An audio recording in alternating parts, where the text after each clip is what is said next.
পিছিয়ে দাঁড়ান, গরমে একটু পিছিয়ে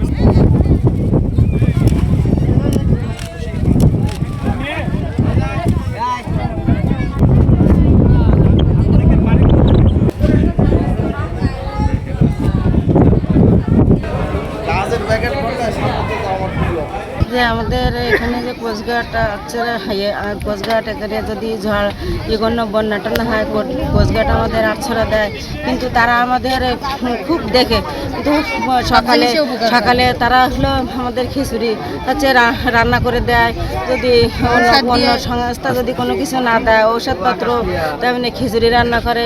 মানে আইলার সময় আমাদের হচ্ছে হলো কি দিল যে না, মুড়ি দিল, চানাচুর দিল, ওরা আমাদের খুব উপকার করে। তারপরে বন্যা হয়ে গেলে ওরা আমাদেরকে ত্রাণ যতটুকু সম্পর্ক আমাদের ত্রাণ দেয়।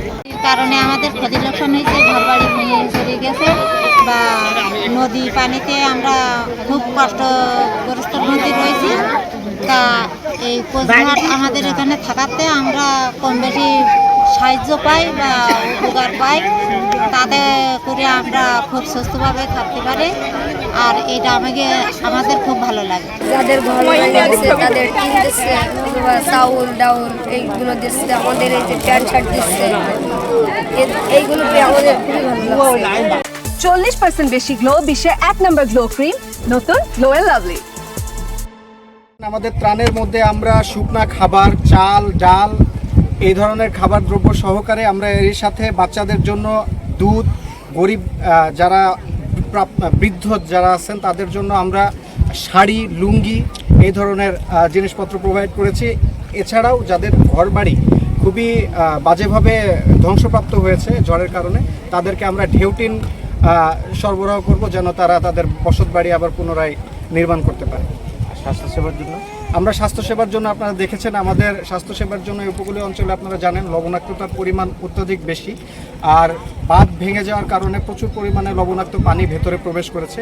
এতে করে সাধারণ মানুষের স্বাস্থ্যের প্রতি একটা বিরূপ প্রভাব পড়ার এক সম্ভাবনা আছে।